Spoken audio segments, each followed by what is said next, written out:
दोस्तों नमस्कार। क्या भारत में लोकतंत्र खत्म हो चुका है? क्या भारत में मोदी सत्ता तानाशाही का प्रतीक बन चुकी है?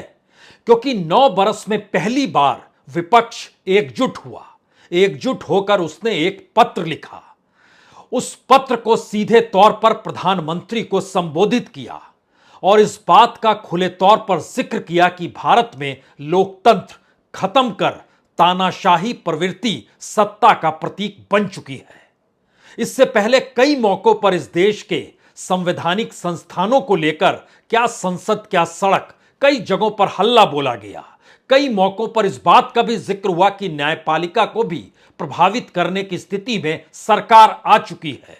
कई बार इसका जिक्र हुआ कि मीडिया को अपने साथ या अपने तले कैसे सत्ता दबा रही है। यानी इस देश में लोकतंत्र के जो भी अलग अलग खंबे हैं उनको लेकर सत्ता अपने तौर पर अपने अनुकूल परिभाषित करती है।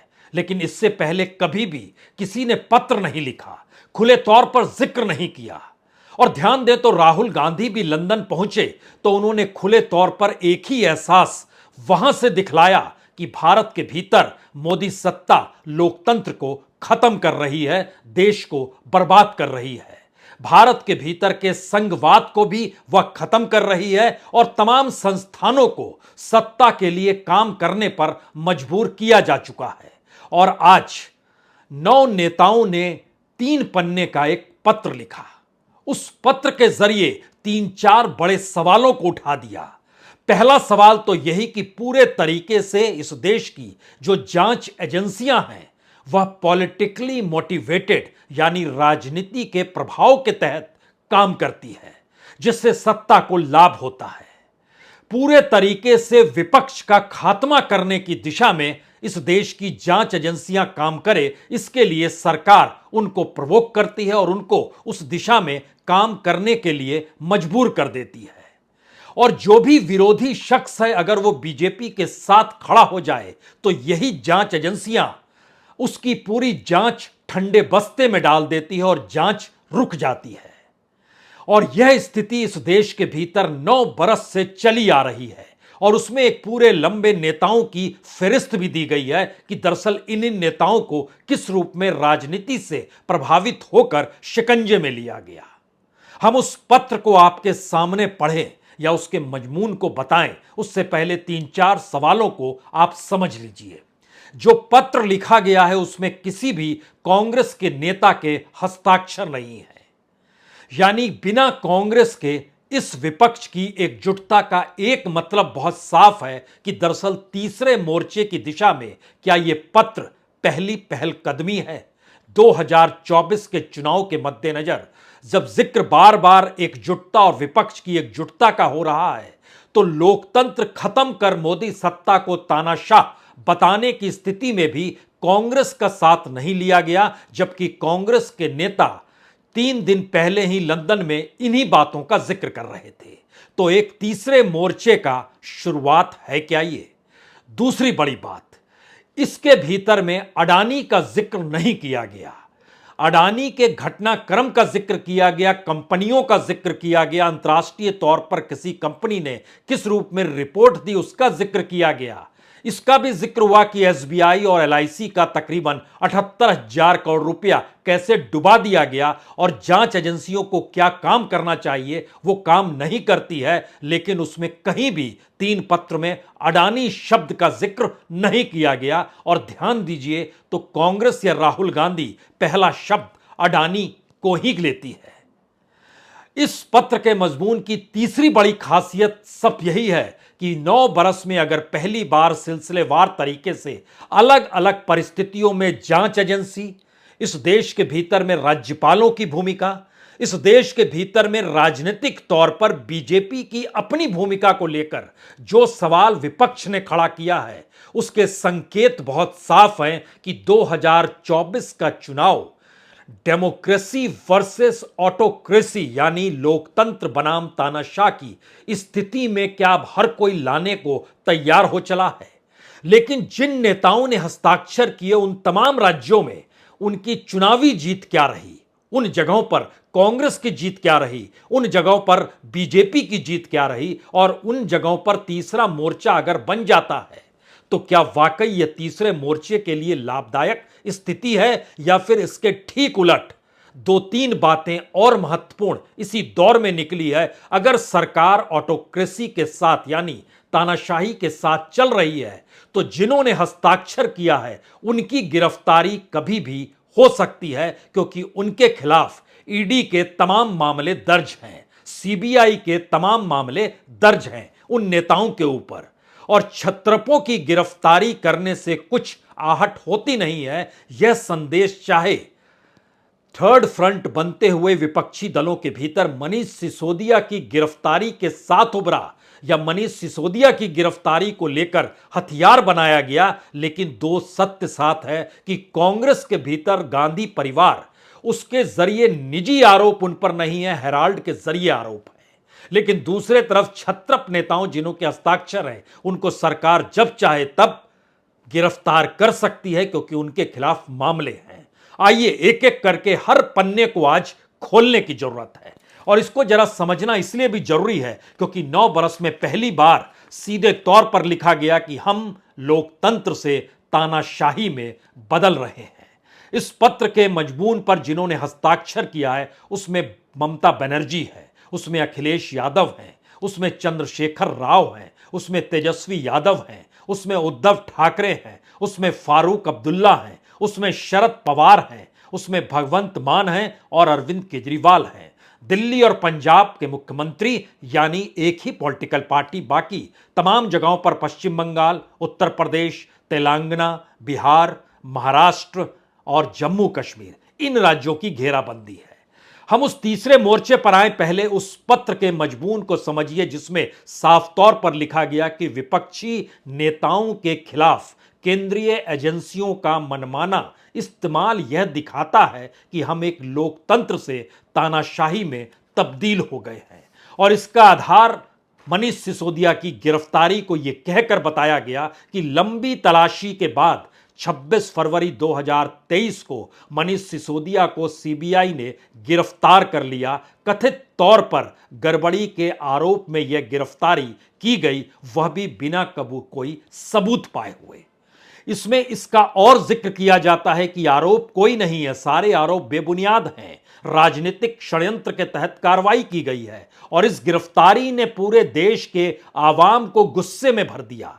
दुनिया भर में मनीष सिसोदिया दिल्ली स्कूल एजुकेशन में बदलाव के लिए जाने जाते हैं, और उनकी गिरफ्तारी को दुनिया भर में बदले की भावना से की गई राजनीतिक कार्रवाई के उदाहरण के तौर पर देखा जा रहा है। इससे यह बात पुष्ट होती है कि जिसके बारे में पूरी दुनिया आशंकित है कि भाजपा के तानाशाही शासन के दौरान भारत के लोकतांत्रिक मूल्य खतरे में है। कमोवेश इसी बात का इस गिरफ्तारी से हटकर राहुल गांधी ने कैम्ब्रिज यूनिवर्सिटी में अपने भाषण में जो जिक्र किया था उसमें उन्होंने जासूसी और संघवाद को लेकर सरकार को कटघरे में खड़ा किया था। लेकिन यहां से दो तीन सवाल और निकलने चाहिए, क्योंकि जब जिक्र सरकार की तानाशाही का है तो उसमें एक क्षण के लिए हमको लगता है जासूसी वाले हिस्से को भी ले आकर आप खड़ा कर दीजिए, जिसका जिक्र राहुल गांधी ने किया था। यह इसलिए महत्वपूर्ण है क्योंकि उन्होंने जब वहां कहा तो यहां पर बीजेपी के मंत्री यानी मोदी कैबिनेट के मिनिस्टर्स तक ने कहा उन्होंने अपना टेलीफोन क्यों नहीं दिया था सुप्रीम कोर्ट को जब जांच हो रही थी। हमें लगता है कि आज उन पन्नों को भी खोलने की जरूरत है। ये पन्ने इसलिए खुलने चाहिए क्योंकि 18 जुलाई 2021 को पेगासस के मामले का खुलासा हुआ। मामला सुप्रीम कोर्ट में चला गया और 27 अक्टूबर 2021 को सुप्रीम कोर्ट ने कहा कि हर बार राष्ट्रीय सुरक्षा का हवाला देकर सरकार फ्री पास नहीं ले सकती।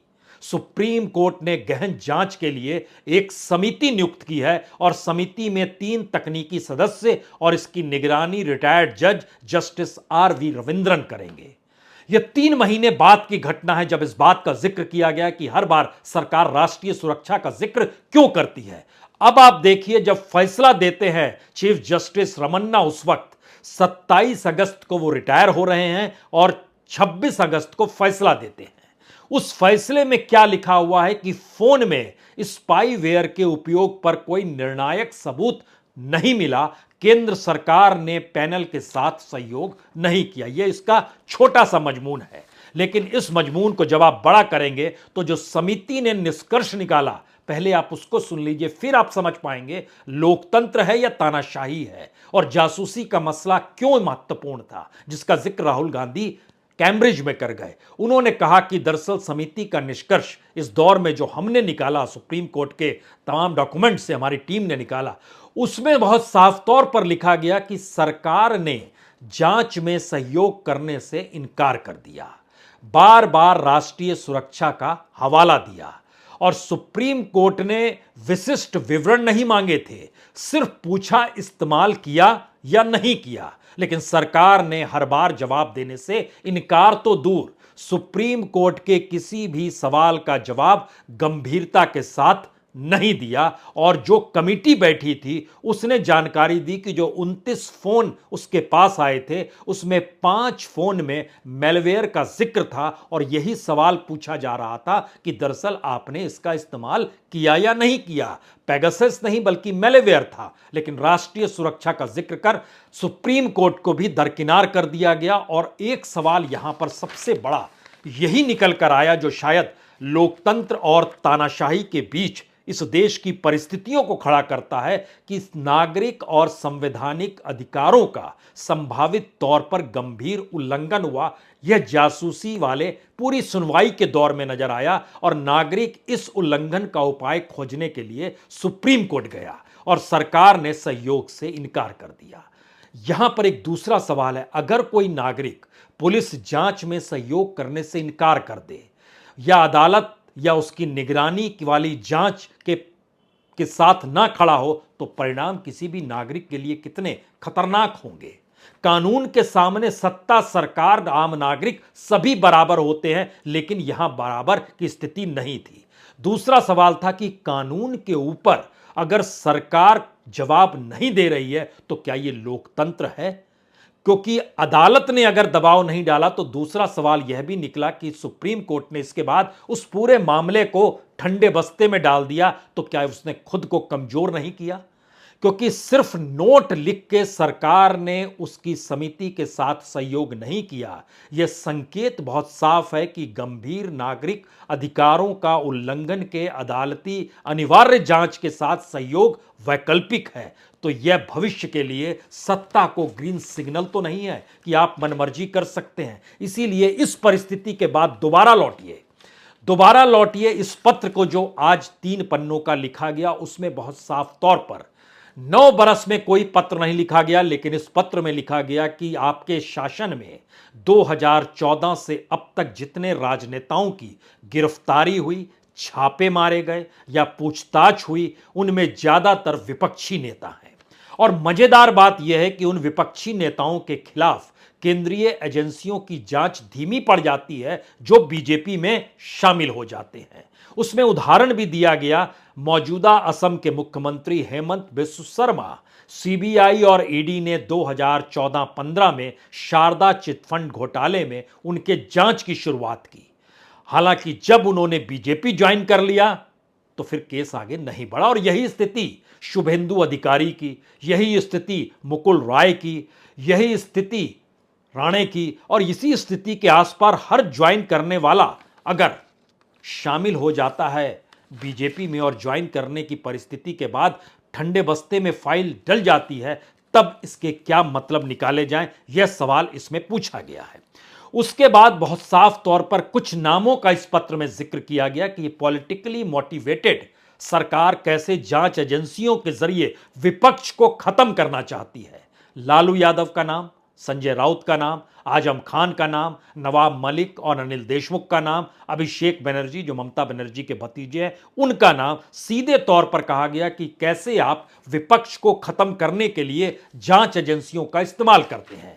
लेकिन यहीं पर एक और सवाल आया, क्या सीधे टकराव को लेकर विपक्ष के जिन नेताओं ने हस्ताक्षर किए हैं उन्होंने अडानी का जिक्र नहीं किया? यह बड़ा शानदार है। जिस पार्लियामेंट के भीतर घंटों तक नारे लगते रहे, अंबानी अडानी भाई भाई, और उस नारों के मद्देनजर जो भाषण हुआ राहुल गांधी का, जो भाषण हुआ खड़गे का, उसको स्पंज किया गया, सारी बातें हैं, लेकिन जरा उस पत्र के मजमून का यह हिस्सा इसलिए देखिए क्योंकि लड़ाई बीजेपी को लेकर कांग्रेस की जो लड़ाई और जो तीसरा मोर्चा बन रहा है, इन दोनों के बीच की परिस्थिति को भी एक क्षण के लिए आपको समझना होगा।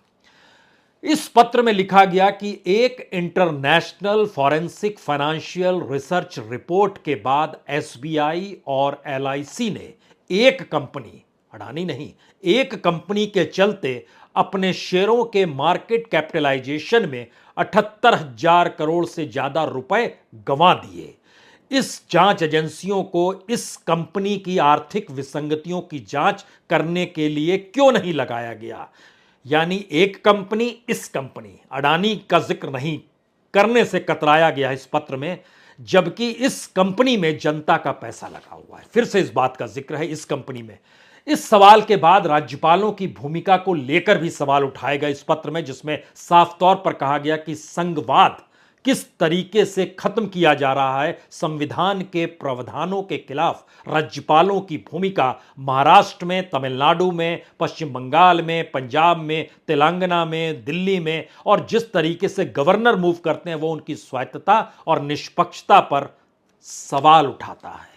और पत्र के आखिर में इस बात का जिक्र है कि डेमोक्रेसी में लोगों की इच्छा सर्वोपरि होती है। लोगों ने जो फैसला सुनाया उसका आदर किया जाना चाहिए, भले ही वो ऐसी पार्टी के पक्ष में दिया गया हो जिसकी सोच आपसे मेल नहीं कर पाती है। ये पत्र 2-3 मैसेज बहुत साफ आखिरी लेटर में आकर देता है, क्योंकि जो क्षत्रप हैं वो समझ गए हैं कि उनके लिए मुश्किल स्थिति और आने वाली है। कांग्रेस को वह खुद से अलग देखने की शुरुआत कर चुके हैं, क्योंकि कांग्रेस एक नेशनल पार्टी है और वहां पर उनकी गिरफ्तारी उस रूप में जो ईडी ने राहुल गांधी से पूछताछ की, सोनिया गांधी से पूछताछ की, या पूरा हेराल्ड का जो मसला है, उसके मद्देनजर अगर आप राज्यों में चले जाइएगा तो अलग अलग राज्यों में कांग्रेस के कई नेताओं के नाम ईडी में हैं, लेकिन उनका मतलब क्या है? मसलन चिदम्बरम है, नवीन जिंदल है, रेवनाथ रेड्डी है, भूपेंद्र सिंह हुड्डा है, ओ क्रामी सिंह है, नवाम तुकू है, अशोक चौहान है महाराष्ट्र के, ये तमाम नेताओं की मौजूदगी है। लेकिन सवाल सबसे बड़ा यह है कि इस दौर में जिन नेताओं ने हस्ताक्षर किए वो जानते हैं कि आने वाले वक्त की राजनीति उनके लिए बहुत मुश्किल है। और ध्यान दीजिए तो ममता बनर्जी, उनके 26 नेता फंसे, उनका खुद का नाम नारदा शारदा मामले में है, ईडी की फाइल में दर्ज है। शरद पवार कोऑपरेटिव मामले से लेकर उनके साथ जो मंत्रियों की पूरी फहरिस्त है वह भी ईडी के दायरे में है। चंद्रशेखर राव, उनकी बेटी ही जो तेलंगाना के, उनकी बेटी, उसके अलावे 7 वहां के नेता और ब्यूरोक्रेट्स जो उनके करीब के हैं, उनका नाम ईडी के लिस्ट में है। उद्धव ठाकरे, उनके तो अपने साले साहब को ईडी पूछताछ कर चुकी है और कहा जाता है पता नहीं जिस दिन रूठ जाएगी उस दिन गिरफ्तार भी कर लेगी। तेजस्वी यादव का नाम भी मनी लॉन्ड्रिंग में ईडी ने दर्ज किया हुआ है। अखिलेश का मामला भी सीबीआई जांच के दायरे में है कि वो आय से ज्यादा संपत्ति का मामला है। फारूक अब्दुल्ला का नाम ईडी के दायरे में है। लेकिन सवाल यह है कि इन सब के बीच नीतीश कुमार ने साइन नहीं किया, हेमंत सोरेन ने साइन नहीं किया, स्टालिन ने साइन नहीं किया। एक भूमिका में है नीतीश कुमार अपने तौर पर इस देश की राजनीति को विपक्ष की एकजुटता के साथ खड़ा करने में, जहां कोई तीसरा मोर्चा ना बने बल्कि विपक्ष एकजुटता के साथ आकर खड़ा हो जाए। और नीतीश कुमार के खिलाफ कोई ऐसा बड़ा मामला भी नहीं है। हालांकि एक घोटाले का जिक्र उनको लेकर जरूर है वहां पर, लेकिन वह ईडी के लिस्ट में अभी तक नाम नहीं आया है। अब अगला सवाल है, तो क्या पटी हुई विपक्ष की परिस्थिति में इसको देखें, भारत में लोकतंत्र खत्म होने की स्थिति में मौजूदा वक्त को देखें, मोदी सत्ता के तानाशाह में तब्दील होने को देखें, या फिर 2024 के चुनाव के इर्द गिर्द जरा परीक्षण कर ले? हमें लगता है परीक्षण पहले कर लेना चाहिए, क्योंकि पंजाब, बिहार, उत्तर प्रदेश, महाराष्ट्र, बंगाल, तेलंगाना, जम्मू कश्मीर और दिल्ली, इन तमाम जगहों की अगर सारी सीटों को आप मिला दीजिएगा तो तकरीबन 253 सीट लोकसभा की यहां पर बनती है। इस 253 में से बीजेपी ने 136 सीटें जीते हासिल की है। और ये जो थर्ड फ्रंट की दिशा में हम जो नामों का जिक्र आपसे कर रहे थे कि इन्होंने हस्ताक्षर किए हैं, इनके पास 61 सीट है, 61 सीट। कांग्रेस की हालत यहां पर खस्ता है, उसके पास महज 16 सीट है। अब सवाल यह है कि क्या यह तीसरा मोर्चा 2024 में मोदी को डिगाने की स्थिति में ला सकता है, या जिन सवालों को राहुल गांधी और कांग्रेस लगातार संसद के भीतर बाहर और देश के भीतर और बाहर उठा रहे हैं, उसमें उनके सामने एक मुश्किल थी कि अगर उन्होंने इस मुद्दे पर कुंडली मार ली और मनीष सिसोदिया की गिरफ्तारी को अगर अपने तौर पर अपने साथ जोड़ते हुए नहीं उठाया, तो फिर आने वाले वक्त में उनकी राजनीति का डब्बा कभी भी गोल हो सकता है, क्योंकि हर किसी को दिखाई देने लगा है जो क्षत्रप है कि आने वाले वक्त में उसकी पॉलिटिकल पार्टी के सामने मुश्किल आने वाली है। मुश्किल अभी तक पॉलिटिकल फंडिंग को लेकर थी, मुश्किल अभी तक फंडिंग ना होने की वजह से संगठन को संभालने को लेकर थी, और मुश्किल यह भी थी कि विपक्ष की एकजुटता उस दिशा में नहीं थी जहां पे सबकी अपनी अपनी राजनीतिक जरूरतें एक दूसरे से अलग करती थी। अब यहां पर जो बड़ा सवाल निकल कर आ रहा है, उसमें लगता है हमको दो तीन चीज और शायद इसमें बतानी चाहिए। जिस संघवाद का जिक्र किया गया यहां पर, उसमें राज्यपाल का जिक्र किया, और जो राहुल गांधी ने वहां पर किया उसमें कहा भारत राज्यों का संघ है, भारत में धार्मिक विविधता है, भारत में सिख मुस्लिम ईसाई सभी हैं, लेकिन मोदी उन्हें दूसरे दर्जे का नागरिक समझते हैं। मैं इससे सहमत नहीं हूं। जब आपका विरोध इतना बुनियादी हो तो फर्क नहीं पड़ता। आप दो तीन नीतियों से सहमत हो सकते हैं। दो तीन नीतियों से सहमत होने का भी उन्होंने खुलासा किया था कि शायद महिलाओं को गैस सिलेंडर देना, लोगों के बैंक अकाउंट खुलवाना अच्छा कदम है। ऐसे कदम को गलत नहीं कहा जा सकता है, लेकिन मेरे विचार में मोदी भारत की बनावट को बर्बाद कर रहे हैं। वो भारत पर एक ऐसा विचार थोप रहे हैं जिसे भारत स्वीकार नहीं कर सकता है। इन दोनों विरोध की परिस्थितियों में कुछ बात और आखिर में साफ होनी चाहिए। क्या अंतर्राष्ट्रीय तौर पर जिस भूमिका में राहुल गांधी और देश के भीतर जिस भूमिका में समूचा विपक्ष आकर खड़ा हो गया, क्या इससे अनभिज्ञ है मोदी सत्ता? बिल्कुल नहीं। और अगर वो अनभिज्ञ नहीं है तो क्या उसका ये राजनीतिक पैटर्न है जहां पर अपने अनुसार अपने अनुकूल परिस्थितियों को दिखाना, और जिस हिसाब से मीडिया या इस देश के भीतर में तमाम संस्थानों को और न्यायपालिका को भी प्रभावित करने की परिस्थिति लाकर खड़ी की गई, और उसमें विरोधियों के खिलाफ पड़ते हुए छापे, जांच, ईडी की पूरी रिपोर्ट, और ईडी ने ये सारे नाम जो हम नाम पढ़ते हैं वो सारे नाम सुप्रीम कोर्ट में सौंपे हुए हैं, और सुप्रीम कोर्ट ने अपने तौर पर कहा हुआ है कि आप कार्रवाई कीजिए, और उसी सुप्रीम कोर्ट ने ईडी को इसकी भी इजाजत दी हुई है कि 1 साल तक आप किसी को भी गिरफ्तार कर सकते हैं। तो अभी मार्च का महीना चल रहा है और अगले मार्च में नोटिफिकेशन होगा 2024 के चुनाव को लेकर। तो क्या यह एक राजनीतिक परिस्थिति भर है, या आखिरी सांसें लेता हुआ विपक्ष अब यह समझ गया है, और खास तौर से छत्रपों की कतार, जो लिस्ट आखिर में हमने नामों की पढ़ी, उस नाम को एक बार फिर इसलिए सुन लीजिए क्योंकि इन नामों के जरिए आप समझ पाएंगे कि दरअसल इनकी महत्ता महाराष्ट्र के भीतर उद्धव ठाकरे और शरद पवार, दिल्ली और पंजाब में केजरीवाल और भगवंत मान, बिहार में तेजस्वी यादव नीतीश नहीं है, उत्तर प्रदेश में अखिलेश यादव मायावती साथ नहीं है, तेलंगाना में चंद्रशेखर राव, जम्मू कश्मीर में फारूक अब्दुल्ला, वहां पर भी दूसरी पॉलिटिकल पार्टी साथ नहीं खड़ी है, महबूबा मुफ्ती साथ नहीं खड़ी है। ये परिस्थितियां बतलाती है कि 2024 की दिशा में विपक्ष के बढ़ते हुए कदम अब किसी भी हमले को करने को तैयार है, या राजनीतिक तौर पर बड़े निर्णय की दिशा में बढ़ना चाहते हैं। दूसरा सवाल, जो आरोपों की फहरिस्त इस देश के भीतर में कानून के दायरे में है, उसमें अगर बीजेपी के 2-4 नेताओं को जेल में डाल देते हैं नरेंद्र मोदी, तो उसके बाद विपक्ष का ये पूरा मामला कहीं तहस-नहस तो नहीं हो जाएगा? उनको बचाया जा रहा है, ये फैक्ट है। 2024 में अगर ये मुद्दा बन जाता है तो क्या फर्क पड़ता है, कुछ बीजेपी के नेता भी जेल चले जाएं और पूरा का पूरा विपक्ष भी जेल चला जाए? ऐसी स्थिति बन सकती है। इन दोनों परिस्थिति से हटकर जो लोगों से जुड़ा हुआ सवाल है वह लोकतंत्र का है। लोकतंत्र में नागरिक के अधिकारों के हनन का सवाल इसलिए महत्वपूर्ण है, जासूसी के दायरे में सिर्फ नेता नहीं थे, पत्रकार भी थे, सामाजिक कार्यकर्ता भी थे, वकील भी थे, सुप्रीम कोर्ट के जजेस भी शामिल थे, उनका स्टाफ भी शामिल था। जो किया जा रहा था यानी पूरे के पूरे डेमोक्रेटिक सिस्टम को एक ऐसे सिस्टम में तब्दील कर देना जो सत्ता के इशारे पर चले।